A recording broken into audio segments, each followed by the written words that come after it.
ಎಲ್ರಿಗೂ ನಮಸ್ಕಾರ. Welcome back to ಅಡುಗೆ ಮನೆ ಆರೋಗ್ಯ. ಇವತ್ತು ನಾನು ಒಂದು ಸಿಂಪಲ್ ಆಗಿ ಮಾಡುವಂಥ ಪಲ್ಯ ತೋರಿಸ್ತಾ ಇದ್ದೀನಿ. ಅದೇ ಹರಿವೆ ಸೊಪ್ಪಿನ ಪಲ್ಯ. ಈ ಪಲ್ಯನ ನಾರ್ತ್ ಕರ್ನಾಟಕ ಸೈಡ್ ಮಾಡ್ತಾರೆ. ರೊಟ್ಟಿಗೆ, ಚಪಾತಿಗೆ ಎಲ್ಲ ತುಂಬ ಚೆನ್ನಾಗಿರುತ್ತೆ. ಇದಕ್ಕೆ ತುಂಬ ಕಡಿಮೆ ಇಂಗ್ರೀಡಿಯೆಂಟ್ಸ್ ಬೇಕು. ಹೇಗೆ ಮಾಡೋದು ಅಂತ ನೋಡೋಣ. ಈಗ ಐಟಮ್ಸ್ ಏನೇನು ಬೇಕು ಅಂತ ನೋಡೋಣ.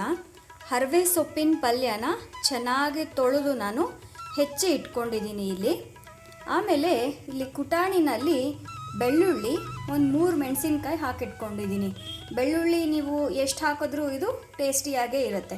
ಸೊ ನಿಮ್ಗೆ ಎಷ್ಟು ಬೇಕೋ ಅದ್ರ ಪ್ರಕಾರ ಹಾಕ್ಕೊಳ್ಳಿ. ಇದನ್ನು ನಾನಿವಾಗ ಕುಟ್ಕೊಳ್ತೀನಿ.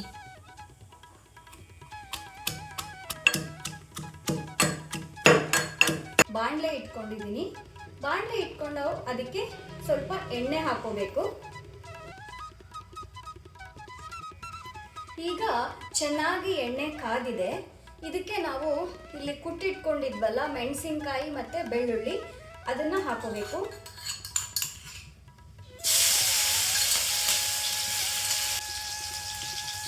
ಮತ್ತು ಸ್ವಲ್ಪ ಅರಿಶಿನ ಹಾಕೋಬೇಕು. ಇದನ್ನು ಚೆನ್ನಾಗಿ ಮಿಕ್ಸ್ ಮಾಡ್ಕೊಳ್ಳೋಣ. ಈಗ ಇದಕ್ಕೆ ನಾವು ಸೊಪ್ಪನ್ನ ಹೆಚ್ಚಿಟ್ಕೊಂಡಿದ್ವಲ್ವ, ಆ ಸೊಪ್ಪನ್ನ ಹಾಕೋಬೇಕು.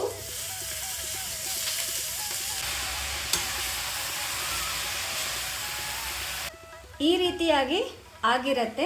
ಇದನ್ನು ಲೋ ಫ್ಲೇಮ್ ಮಾಡಿ ಮುಚ್ಚಬೇಕು. ಇದನ್ನು ಹೀಗೆ ಒಂದು 2 ಮಿನಿಟ್ಸ್ ಬಿಡೋಣ. ನೀರೇನು ಹಾಕೋದು ಬೇಡ. ಆಮೇಲೆ ಬೇಕಂದರೆ ಹಾಕೋಬೋದು. ಇವಾಗ ಸದ್ಯಕ್ಕೆ ಇದು ಹಬೆನಲ್ಲಿ ಬೇಯ್ತಾ ಇರಲಿ. ಇದು 1 ನಿಮಿಷದಿಂದ ಹಬೆನಲ್ಲಿ ಬೆಂದಿದೆ ನೋಡಿ. ಎಲ್ಲ ಫುಲ್ ಮೆತ್ತಗಾಗಿ ಹೋಗಿದೆ. ಇದನ್ನು ಒಂದು ಸತಿ ಕೈಯಾಡಿಸ್ಬಿಟ್ಟು ಮತ್ತೆ ಬೇಯಕ್ಕೆ ಬಿಡೋಣ.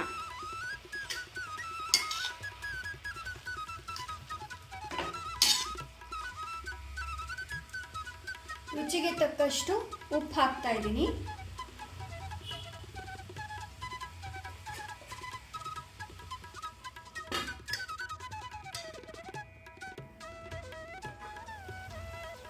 ಇದು ಮತ್ತೆ 1 ನಿಮಿಷದಿಂದ ಬೇಯ್ತಾ ಇತ್ತು. ಸೊ ನೋಡಿ, ಅದೇ ನೀರು ಬಿಟ್ಕೊಂಡಿದೆ. ಮತ್ತೆ ಕೈಯಾಡಿಸಿ ಮುಚ್ಚಿಟ್ರೆ ಪಲ್ಯ ರೆಡಿ. ಮತ್ತೊಂದು ರೆಸಿಪಿಯೊಂದಿಗೆ ಸಿಗ್ತೀನಿ. ಅಲ್ಲಿವರೆಗೂ ನಮಸ್ಕಾರ. ಬಾಯ್ ಬಾಯ್.